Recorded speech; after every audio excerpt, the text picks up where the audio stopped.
let's talk about NEET. I don't usually make these kind of videos because there are a lot of videos on YouTube talking about NEET.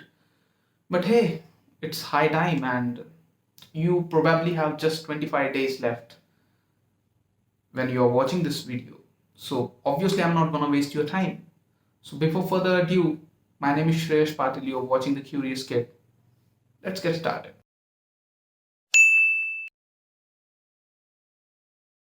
Before starting, a little more introduction about me. That, as you know, my name is Shreyash Patil. I scored 603 out of 720 in NEET 2020 and currently studying third year MBBS student at Indira Gandhi Government Medical College, Nagpur. So this makes me a pretty credible person to tell you that what you can do in this situation, because as I went through it, A state and scored a good mark in NEET. So before talking about how to score marks, let's understand this exam. So NEET is, there are some tough part about this exam and there are some good part, right? Easy part about this exam. Let's start with good. Okay, the easy part about this exam, that it's not really the toughest exam to crack if you look at it as academic perspective. What I mean to say is 70 to 80% of questions which are asked are from mediocre to easy level of difficulties. So if you have solved the similar type of questions before, you can solve it and get a very high score or very good amount of marks. So this is the good part about this exam. So talking about the hard part about this exam. So the tough or the hard part about this exam is, first of all, the syllabus is so vast that you will always feel anxious about the completion of syllabus. You will never feel that the syllabus is completed. Even I scored reasonably good marks in the NEET. I never felt that, oh, my whole syllabus is completed and now I'm ready to take on the exams. I always had this feeling of something is leaving or something is left out of my mind. So as the syllabus is so vast, the another thing which is becomes even more difficult, that for each subject you will need a different approach to study. So you are studying biology, you can't apply that same strategy to the physics and chemistry, and even especially the physics need a little different strategy other than biology or chemistry. So this is another the tough part. And the third tough part I failed is that the time management. The time management of this exam, because the number of questions they are asking to us and the number of questions you need to get correct within that certain period of time, if you calculate, you will only have 50 seconds in average to complete one question. So this is pretty competitive time to complete one question. So the time management is really hard in this exam. And the another portion which is rather neglected by us is the stress management, because most of the students get panicked during the exam. You have listened a number of students who are scoring really good marks in the and really studying hard in their mock test and scoring good scores in the mock test, but as the exam comes, they just get devastated. So the stress management is also important. So these are the tough part of the exams. Yeah, obviously the tough part is little more elaborated, or I need to explain it more because we need to understand the tough part to tackle it and score a good score. So yeah. Okay, you know the tough part, you know the easy part. So now what you can do to increase your score as much as you can in the least time you got? I have I have only one word to say: practice.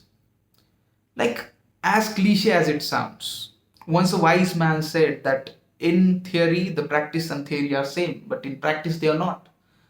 Likewise, until you don't go and solve that exam, solve that mock test, solve that practice paper, solve that questions that you are afraid of solving, or you're not just feeling of solving, you're not gonna get that score.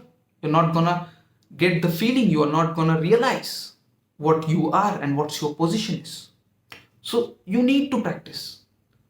But yes, so the question arises that how to practice, and how to practice in a most efficient way so that you can get most of your marks in just least time you got.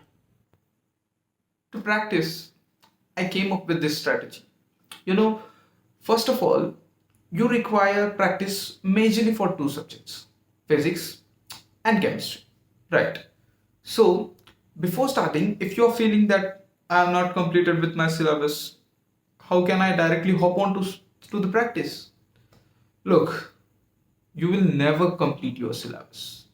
And even if you are completing your syllabus, you're not gonna get marks. Then what's the use of completion of the syllabus? So until you don't practice the questions, you're not gonna solve the questions in that period of time. So there is no use of completion of the syllabus. But still, I have some tips for you in the later part of this video if you haven't completed your syllabus on the major scale.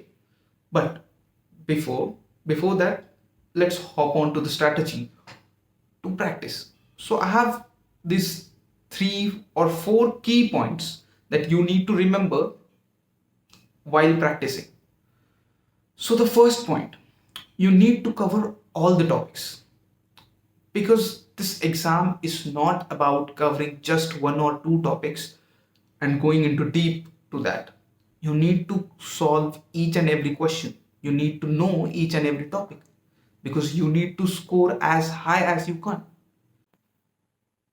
So, what exactly I mean when I say you need to solve each and every topic and each and every chapter, that at least cover 100 to 150 questions of each and every topic. At least solve 100 to 150 questions.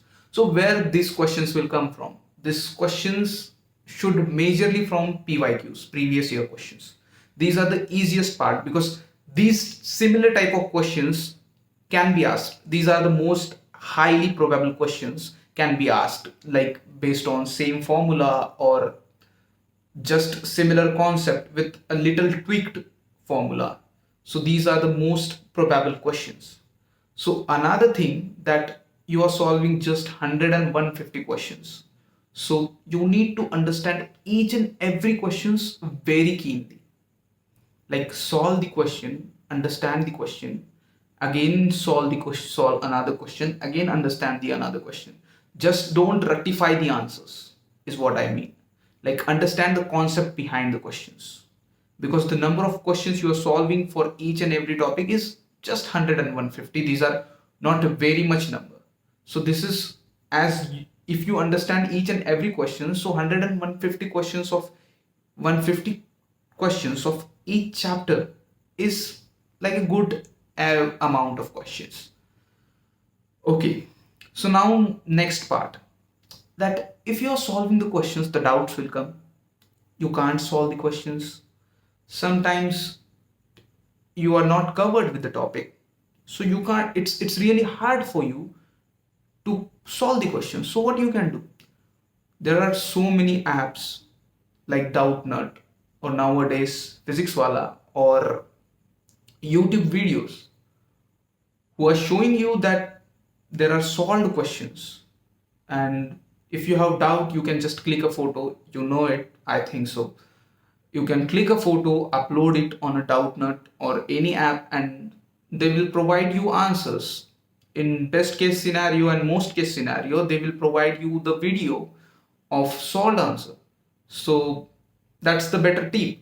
So just watch. If any topic is really hard for you, just watch all the solved videos, solved question videos. But I don't recommend it doing for every topic, because if you solve the question by with your thinking, it will probably remember you for more time rather than just going and watching the videos. That's a passive movement, that's a passive action, and that does not trigger your brain. But you actually sitting and solving will trigger your brain.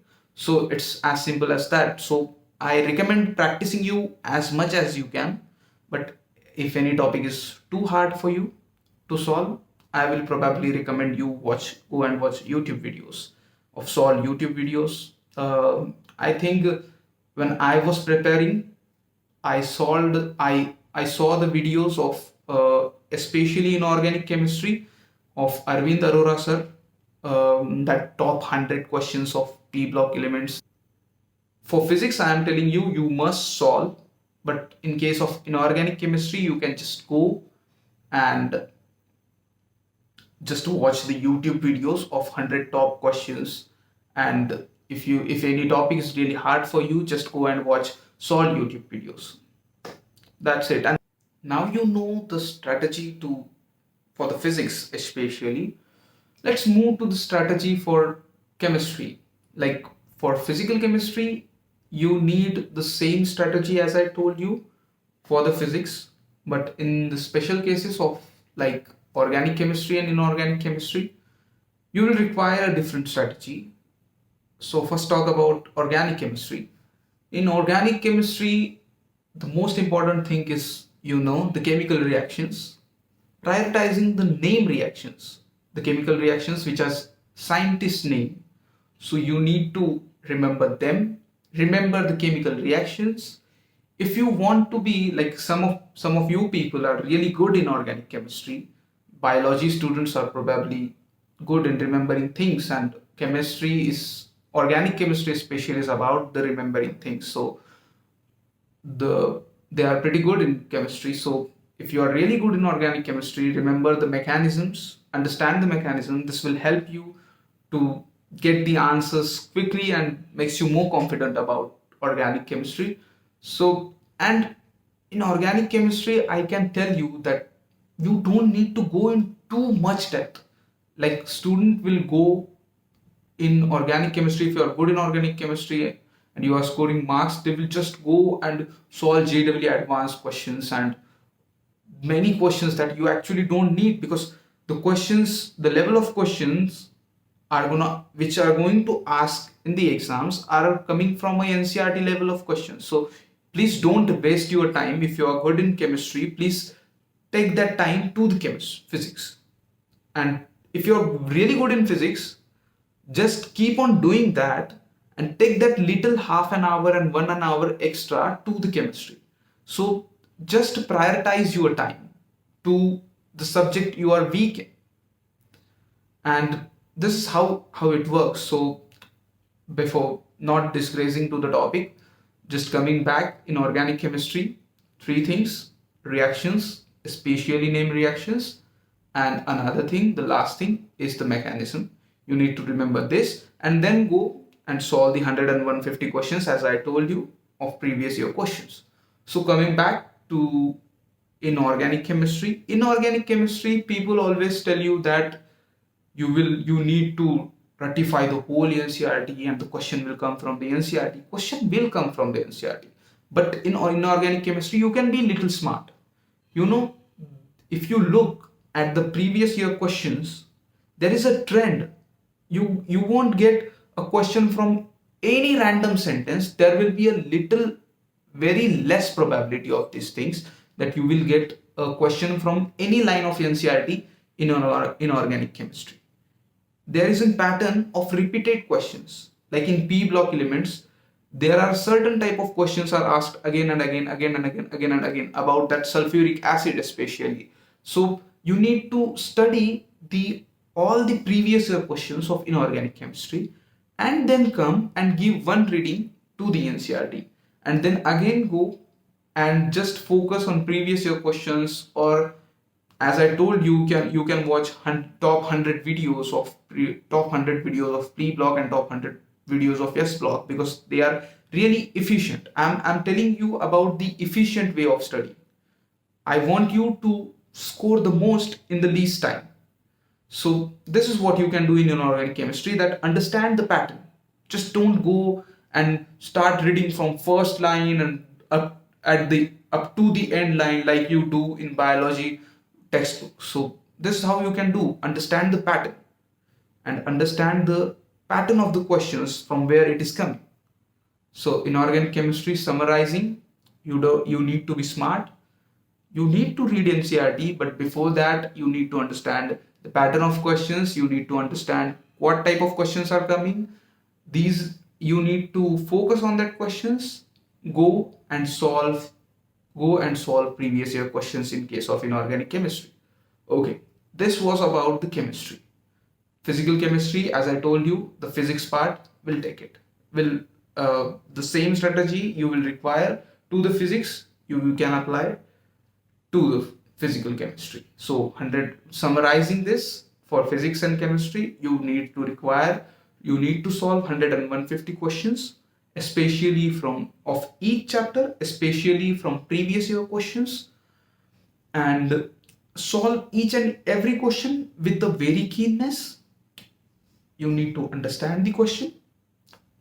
At the last, if any topic you are feeling very difficult to solve, just go and watch solved videos questions. Solved videos, solved question.